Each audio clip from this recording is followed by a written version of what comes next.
সন্তানের জন্য বাপরে বারে বলা এই পৃথিবীর ইতিহাসে এরকম কোনো ঘটনা নেই।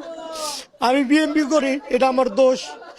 এটা যদি আমার দোষ হয় তাহলে ইনশাল্লাহ এই বাংলাদেশে আওয়ামী লীগ করাও একদিন দোষ হবে ইনশাল্লাহ। আমি বিএনপি করি, এটা যদি আমার দোষ হয় ইনশাল্লাহ এই বাংলার মাটিতে আওয়ামী লীগ করাও একদিন দোষ হবে। আপনারা জানেন 1987 সালে আমার বাবাকে গুলি করে হত্যা করা হয়েছে। তখন আমার বয়স ছিল 10 বছর। তখন বাবার আদর্শ নাও কি বুঝি নাই, বাবাকে দেখতে ভয়ে যায় নাই। দুঃখের বিষয়, আমার বড় ভাই বাগাবাড়ি ইউনিয়নের সাবেক সফল চেয়ারম্যান শহীদ জয়নাল আবেদিন সরকারকে হত্যা করা হয়েছে।